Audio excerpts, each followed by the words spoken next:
po sa mga basura at obstruction para naman po pagdating po ng malakas na ulan ay hindi naman po while hindi natin may iwasan ng pagbaha, ay hindi po magtagal ang baha.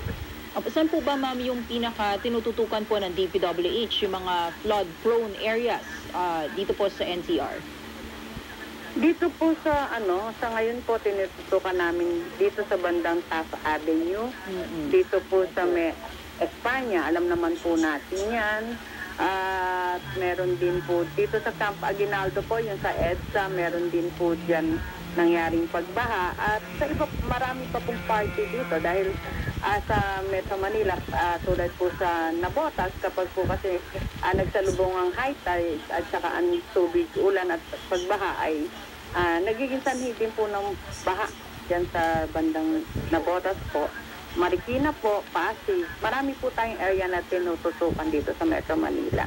Opo, in fairness naman po no, sa DPWH, meron akong nakita ma'am dito sa may Mother Ignacia kasi dinadaanan po ito noong ating mga kaserbisyo po na umiiwas o pinaiiwas nga pong dumaan dyan sa EDSA Kamuning. Meron naman na pong mga naglilinis. Pero ang tanong ko lang po dito, bukod po sa paglilinis sa mga estero, mga kanal po natin, mga storm drainage po natin, dapat ba na palakihin na yung ating mga kanal para hindi talaga bumaha? Kahit, kasi 10-15 minutes na mabigat na pag-ulan po'y baha na agad, bumubulwak na agad. Tama po yan. Actually po, ang mga drainage system natin sa Metro Manila, karamihan po ay matanda na o matagal na pong nagawa. Kaya kailangan na po natin talagang ayusin. Sa ngayon po ay ang ating mga local government units ay nagsasagawa po ng mga master plan, drainage master plan sa kanilang lugar. Ganon din po ang MMDA at kami po ay pinag-uusapan namin na isang master plan na kung saan po i-incorporate namin ang mga drainage din po na master plan ng ating mga local government para isang na lang po, para makita natin yung isang plano, para makita natin yung kabuuan kung saan talaga dapat palabasin ang mga tubig talaga. Kasi alam naman po natin na sa pagtagal po ng panahon, may mga ibang waterways po tayo na sarahan na rin po. Kaya lahat po yan ay titignan natin talaga ngayon. Opo. Director, anong timeline natin dun sa master plan? Kasi ang lagi hong sinasabi ng government, nasa tail end na tayo ng El Nino at paunti-unti ay mararamdaman na ho natin yung mga pag-uulan. Kumbaga, malapit na tayo dun. Next week lang meron. Oo. Yung master plan po ba hanggang kailan po ito maisasapinal, ma'am? Kahapon nga po nagkaroon kami ng pagpupulong ng mga aking district engineers na nabanggit po ng ating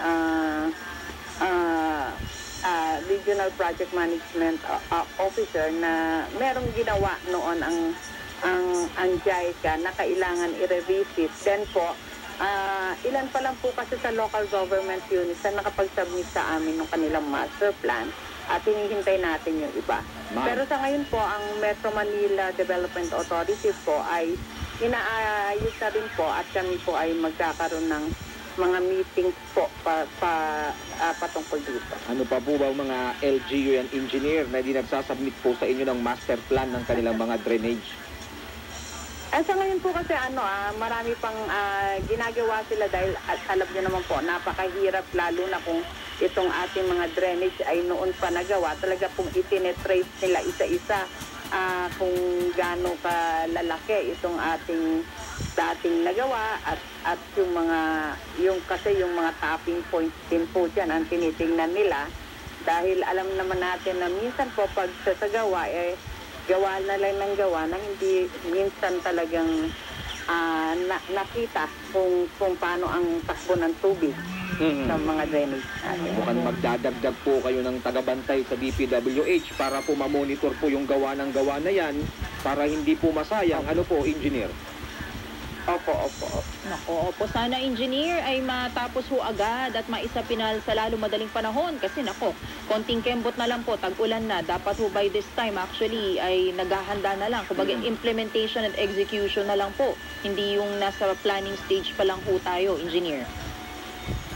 Aside naman po dito sa master plan ay may mga ginagawa naman po tulad ng paglalagay po at pagsasaayos ng ating mga pumping station. Apo. Ang nagiging problema lang po talaga natin kahit naman po sa araw-araw ay yung mga pagtatapon pa rin po ng basura sa ating mga kanal at sa ating mga waterways.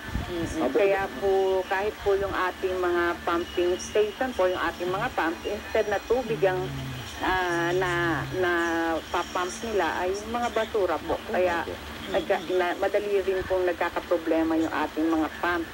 Apo, engineer, idagdag na din natin ha. Sana makita po ninyo yung mga manhole, yung mga tawag din partner, yung sa amin kasi katal, yung medyo hindi siya nakasil. Nakatiwangwang. Merong naiwanan, merong hindi masyadong nakasil, baka may mahulog sa mga manhole na yan. Sana ma-check din po natin, lalo na kung magbabaybay yung mga kaserbisyo po natin sa mga ganyang baha na gusto talagang tumawid at naway maging ligtas. Ano po, engineer? Sige po, actually ginagawa po namin yan. Apo. Nagkakataon lang po na hindi naman po lahat ng manhole ay ang departamento po namin ang gumawa. Minsan po yung ating mga utilities po, may mga manholes din po sila na mga ginagawa. Titignan po natin lahat. Opo, engineer, sige po, baka may paalala na lang po kayo, lalo na po sa ating mga kaserbisyo. Paano ba sila makakatulong, no? Para maiwasan po yung pagbaha. Next week kasi may bagyo. Sa ating po mga kababayan, ang kailangan lang po ay tulungan nyo ang gobyerno para naman po dito magalang pagbaha sa ating lugar. Yung paglilinis po ng ating mga kanal at wag po yung kahit saan na lang ay itinatapo ng ating mga basura na siya rin pong nagiging sanhi para hindi po ma-maximize yung operation ng mga ginagawa nating flood control facilities po. Sana po ay matulungan nyo kami sa bahaging ito para naman po yun nga, hindi po magtagal ang mga baha sa inyong mga lugar. Ako, yan po, kailangan po talaga tulong-tulong ho tayo dito. Hindi naman pwede kung meron tayong mga pumping stations at mga proyekto para maiwasan ang pagbaha. Pero ang ating mga kababayan naman, kung saan-saan lang nagtatapon, di ba ha, engineer? Kawawa naman. In fairness naman sa DPWH, tumulong naman tayo. Mas marami ho tayong mga ordinaryong mamamayan kaysa sa mga empleyado nila. Tama. Opo. Alright, maraming salamat po. Yan po ang Regional Director po ng Department of Public Works and Highways National Capital Region, si Ma'am Loretta Malaluan. Ma'am, thank you so much po sa inyo pong oras. Maraming salamat din po at magandang umaga po. Thank you, engineer. Thank you po. Good morning. Thank you po. Thank you.